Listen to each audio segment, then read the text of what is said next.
So Hans, I want to thank you again for coming on doing the interview because, a lot of information related to college is not accessible to a lot of people. So it's really good that you decided to come out and, spread that information. Yeah, no, I'm glad to do that. I had a lot of people in my high school career that gave me access to that information. And so I think it's important to share the love and spread that information when possible. That's good. Good. Okay. So let's just start off with the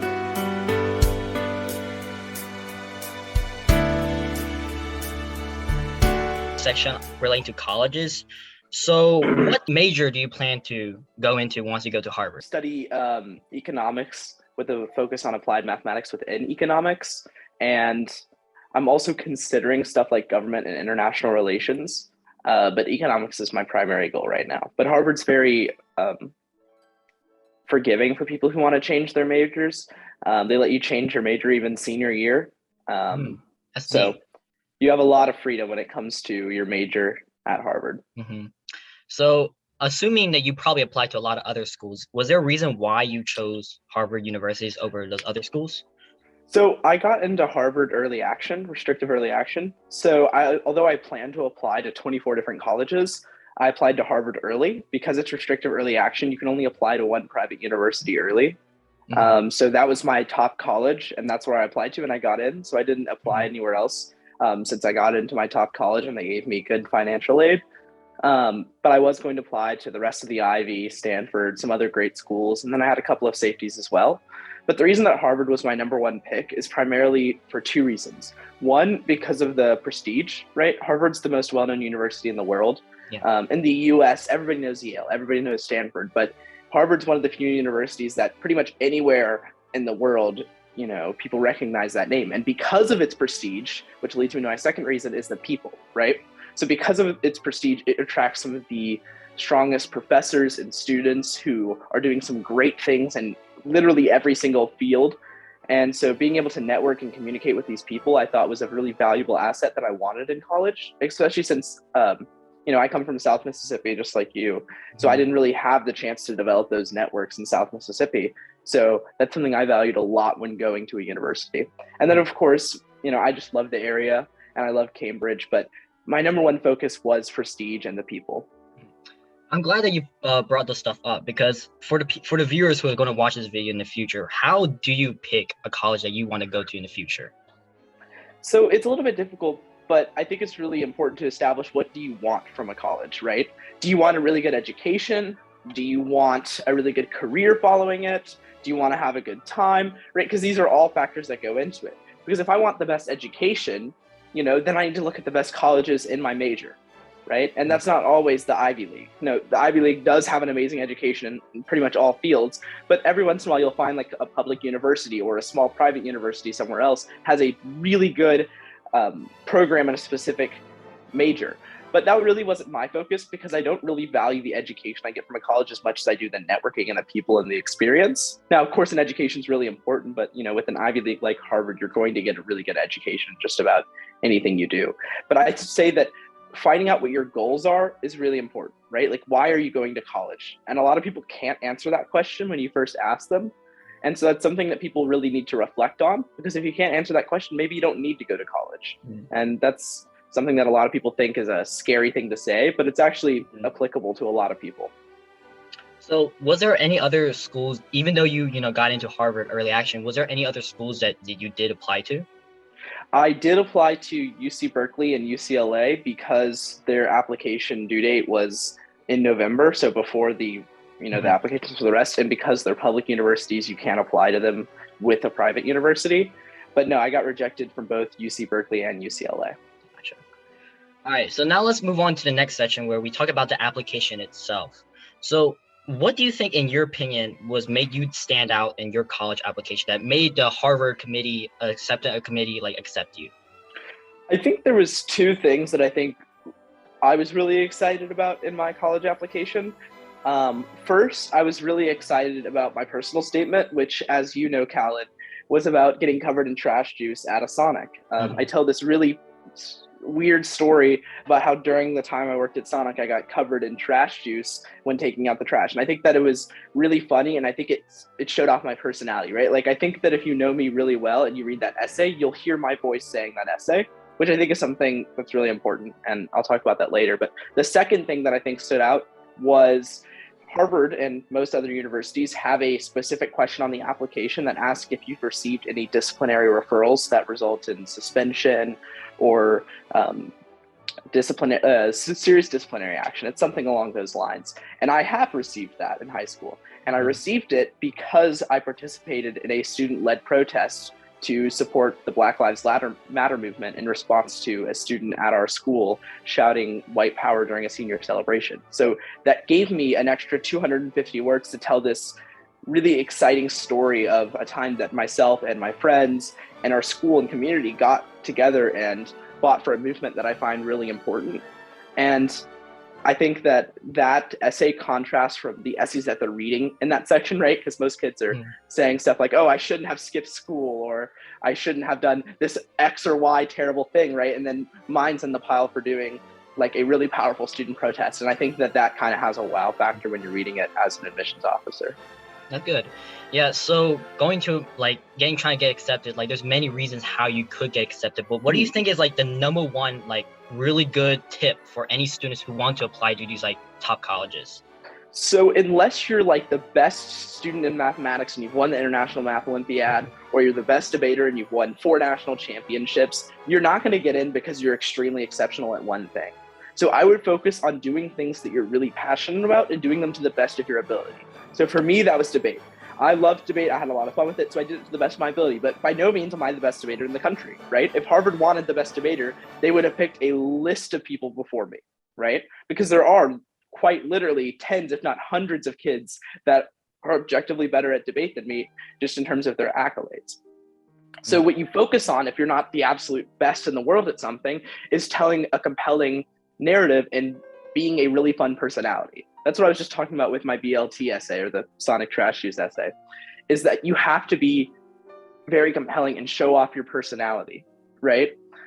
By the time the admissions officer reads your personal statement, they should have a good understanding of who you are, what you sound like, how you talk, right? And that means you shouldn't write this very formal, perfect essay that has this beautiful tone and narrative. If that's who you are, then write it like that. But for me, and I think for a lot of other kids, it's not how they talk or how they interact with other people. So don't write it that way. If you read my essay, it's not this beautifully written, perfect essay with amazing syntax and grammar. It's just a funny story. I rewrote it a bunch of times and I went through multiple drafts and multiple ideas. But I think the primary thing that got me there was just showing off my personality. So whatever you're passionate about, whoever you are, that's what you need to show off. And if that's what they want, you'll get accepted. And if it's not what they want, you'll get rejected. But I would, instead of focusing on trying to change your personality to fit what you think has the highest acceptance rate, just focus on your personality and present it the best way you can. Yeah. It also goes to show, right, like stats like GPA or being valedictorian really does not matter, right? It's like mostly about your, like who you are. Yeah, I mean, you do have to be academically gifted, right? You do have to have good accolades, but it's not super important to have these insane gifts, right? Like when I went to Harvard to go visit with students, I met kids that had 29s on the ACT, right? Something that's a big outlier for a school like Harvard. And so it just goes to show they don't really care that much about the most academically gifted kids. Something that Harvard and Yale and all of these Ivy League admissions officers always say, this is their favorite thing to say, is if they wanted to admit all of the valedictorians, they could fill their class up 2 or 3 times over with just valedictorians, right? And that's true. Harvard could fill up its entire class with valedictorians just with the students who apply, but that's not what they want, right? They want a diverse student body that's good at a multitude of things and has a multitude of personalities. They want leaders. They want passionate kids. I mean, I know this girl who got in because she was really passionate about sewing, and all of her essays were about how she liked to sew. She was smart. Yeah, I mean, she had like good grades and stuff, but that was it. She just really liked to sew. She did sewing club. She started a sewing club at her school. She met a bunch of old ladies who liked to sew. She sewed at different, that was it. She just really liked to sew. And they were like, fair enough. That's interesting. Welcome to Harvard. And so stuff like that, I think, really goes to show that the focus when you're trying to get into these top colleges, it should be on yourself, right? Instead of researching what has the highest acceptance rate at this school, focus on how you can present yourself and what you're passionate about and what you do the best way you can. Yeah. Speaking of stats, I was like, what was your high school GPA? So our school, as you know, calculates GPA horribly incorrect. Yeah. We do ours on a 100 scale.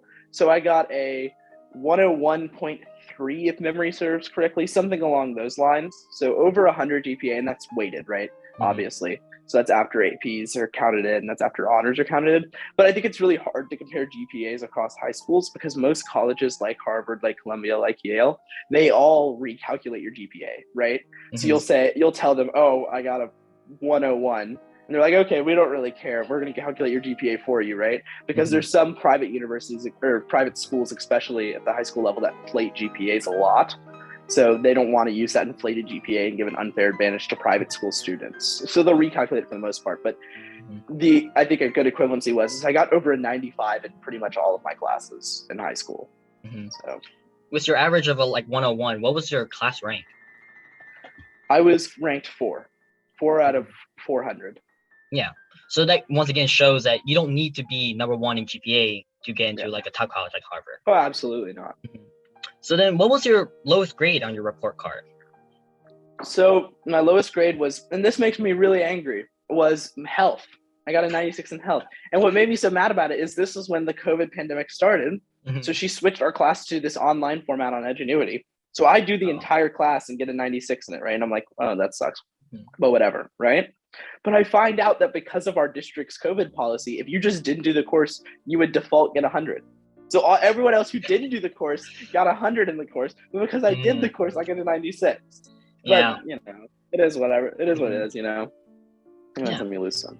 And then let's talk about AP classes. So how many AP classes did you take in your high school career? So let's think. I think I took 6 or 7. Our school doesn't offer many, as you know. I took pretty much every single course that was offered at our school.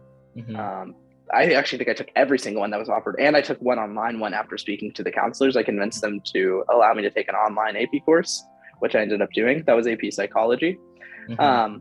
But I would say taking AP classes is a great way to show that you can handle the workload at a prestigious university, because they don't really care, that you got a 100 in your AP course. They really just say, it goes to show, like, if you admit this student, they're not going to flunk out, right? They're not going to drop out halfway through, which is something that these schools do care about. So I think taking AP courses is a good way to show that you're willing to take on workloads and you're passionate about stuff and you like to work hard. And what will you say to those students who are worried that they're not taking enough AP classes? I think that if taking AP classes is going to distract you from things you're passionate about or cause harms or reductions of time in things that you're passionate about, I say don't take them. But if it means less time playing video games or watching YouTube, I really think you should take them, because I do think it does significantly help your chances of getting admitted into a top school. Yeah, that's a really good point.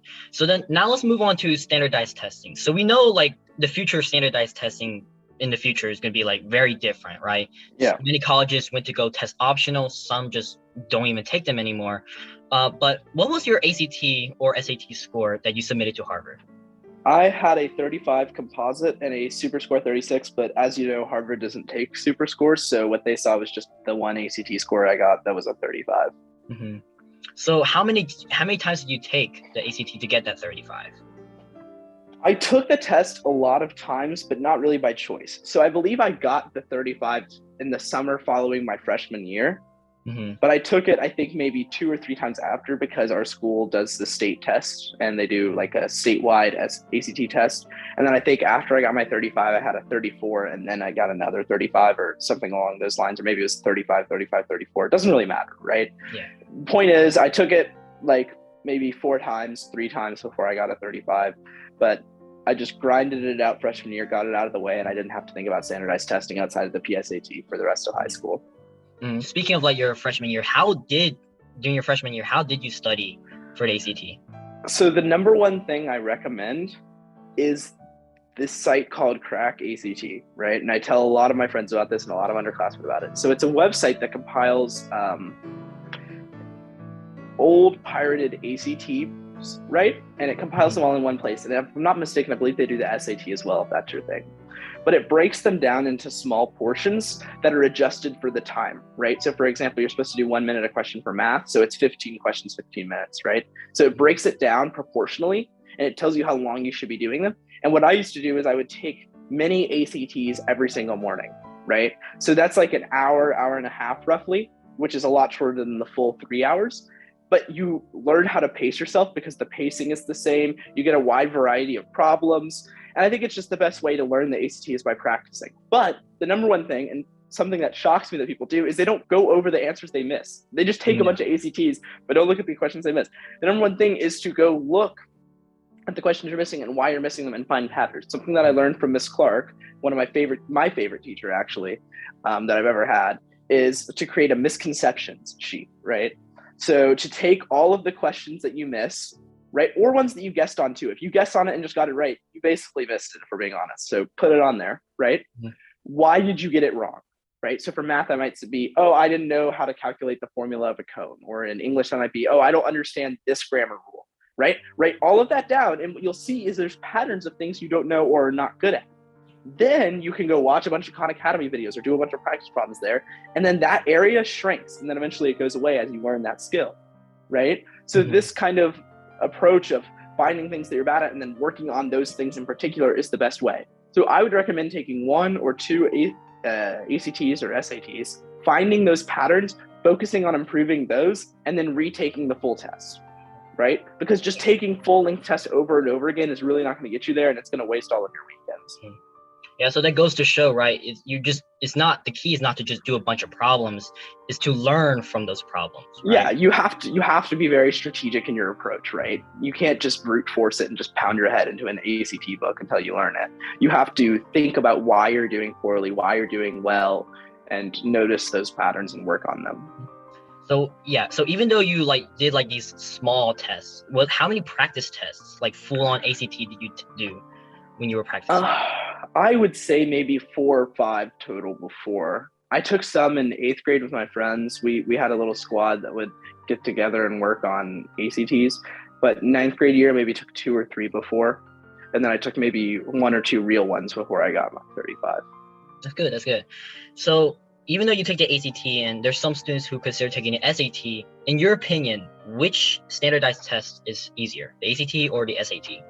So if you are very good at solving problems quickly, you should take the ACT. I think that the ACT is a better measure of intuition.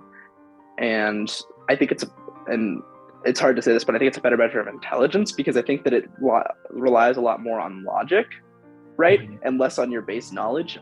I think with just the understanding of Algebra 2, I think you could easily get a 35, right? Just like a sophomore can get a 35 without learning anything past Algebra 2, right? But the SAT relies a lot more on knowledge, right? It's more of just do you know this? Did you take this class? Do you understand this concept? Can you give me the right answer using stuff that you learned? And there's not nearly as much of a time crunch. So if you're someone who has a lot of test anxiety and oftentimes is crunched on time, I would recommend experimenting a little bit with the SAT to see if that better floats your boat.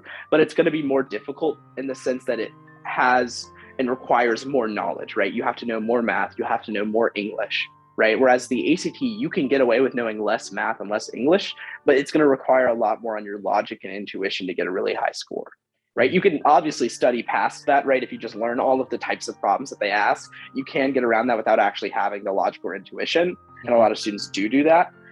But I think that before you grind out the ACT or grind out the SAT, that you should really think about it from a strategic point of view before practicing a ton on one test or another. Try out both, see which one better floats your boat. Mm-hmm. That's good. So now let's move on to essays. So earlier you talked about your little Sonic thing essay. That was pretty neat. It was a pretty neat essay. So how long did it take you to write that specific essay? Well, what I can share with you, and you can acknowledge my essays if that would be beneficial to you. You can put it up on your website. Mm-hmm. But it was a long process. So junior summer began, and I started reading the prompts and thinking about what I wanted to write, right? And so I had this idea for an essay, and it ended up turning into a different essay that's Harvard specific. But I started working on it. I wrote it. I did like 3 or 4 drafts, and I just didn't like it. I read it like maybe after like the 6th draft. I'm talking like weeks, if not like 2 months of work. And I'm like, I just don't like this essay. It doesn't. I don't know. It didn't sit right with me, right? So I'm really discouraged, and I'm just moving on with my life, trotting around, hanging out with friends. And one day, and I very vividly remember this, my dad's in the kitchen cooking. We're about to have dinner, right? And I go into my room and I'm opening up my laptop, and I'm sitting on the floor against my bed, just absolutely distraught. And it just clicked, right? I was like, I'm going to write about this. And so I start writing, right? And then I write this very, very long, elaborate, and I think really funny story of how I got covered in trash juice out of Sonic. And I was like, great, this is really funny, but it doesn't really mean anything, right? Like, it doesn't have any greater meaning. And so I ended up linking it to my debate career and how that experience gave me a lot of perspective, right? So I take this really, really funny story, which occupies maybe about 75% of the total essay, and then I transform it into something bigger that makes a larger commentary on myself and the world and my debate career, right? Yeah. And that goes to show that, you have to talk about what you're passionate about, right? You can't just write a bunch of stand-up bits in your essays, right? That's not going to get you in. It might, but I don't think that's the best strategy. And so in terms of the essay writing process, this is the number one thing I recommend. Get the prompts in your head in the first place. Go read them, let them mull over in your head for a little bit, start writing essays, right? Write multiple different ideas. Don't focus on the word count. Don't focus on how good your writing is. Just get a bunch of trash ideas on paper, right? Just write it out. All of these ideas, and eventually one will resonate with you, right? One will feel like it's a good idea. Then you need to start the essay writing process, right? So after you have that first draft just slapped on paper, write a ton. And by a ton, I mean like 1,200 words. The word count is 650, but write way over it. And then cut it down all the way down to 650. And once you've converted a really long essay into a really short one, it's going to be written very succinctly. It's going to have a lot of powerful ideas in it. There's not going to be any wasted words or sentences, and it's going to be very compact, right? And in being very, very compact, it's going to be very powerful and very persuasive for an admissions officer. So that's the strategy I recommend, right? Just throw a bunch of stuff on the wall, see what sticks, and then make that as big as you can, right? As all of your ideas about that thing, and then cut it down into your essay. Yeah, that's some good tips on writing essays, because essays are like very hard to write sometimes because some people are just not naturally good at writing things. But now let's move on to the last section where we talk about extracurriculars. So what extracurriculars did you do during your high school career? So the main one obviously was speech and debate. That's where I allocated most of my time, and I did a lot of that. But I did some other fun stuff.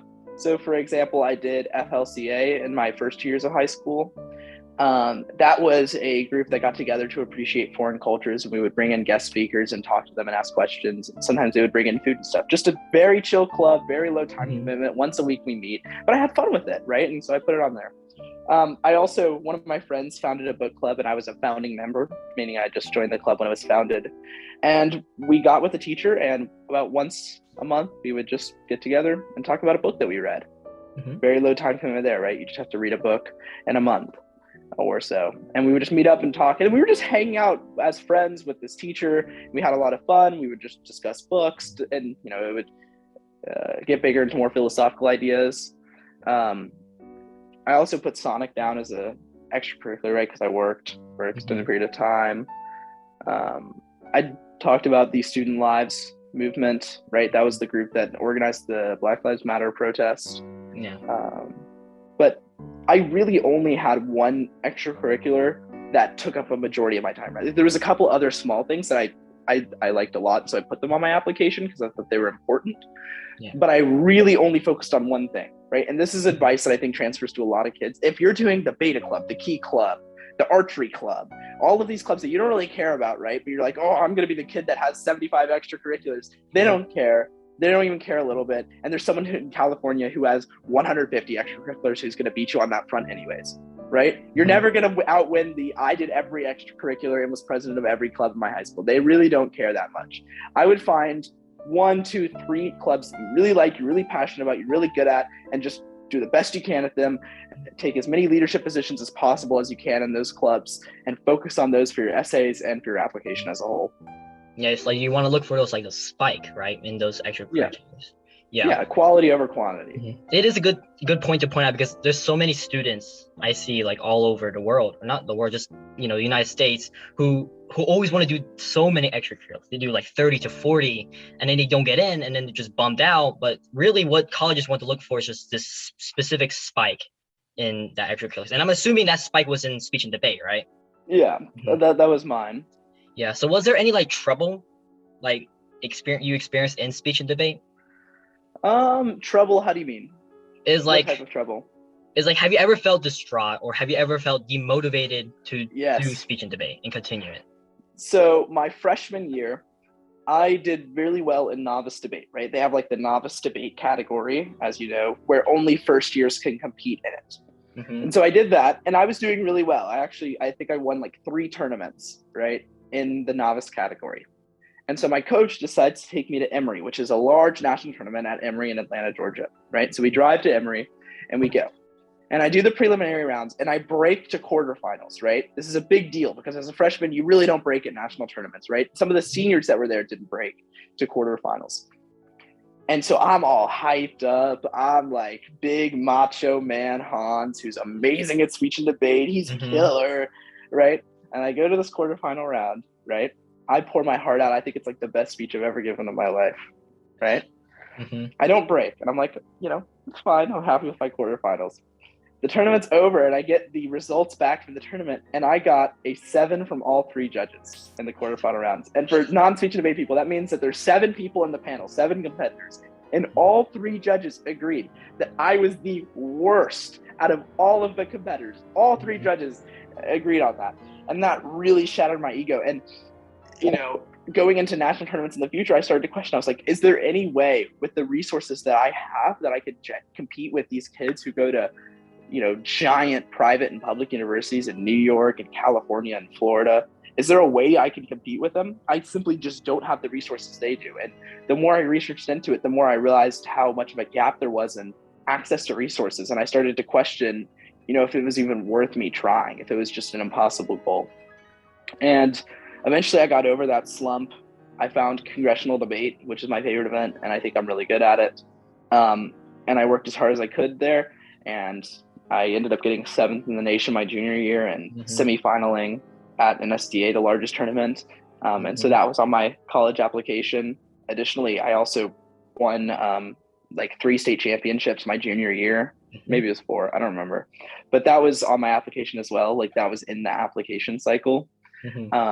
And so, colleges understand that, right? They're not going to compare me to someone who goes to the Bronx High School in New York City, who has access to literally 10 coaches who are going to help them succeed as much as they can, right? They understand that there's an achievement gap there, right? And as much as it is a meritocracy, they do consider your resources that you have going into it, right? So if you're a student who has to work for your family or babysit younger kids, and that limits your ability to do something, tell the college, right? They're a lot more understanding than they seem. And in the additional info section, write about that, right?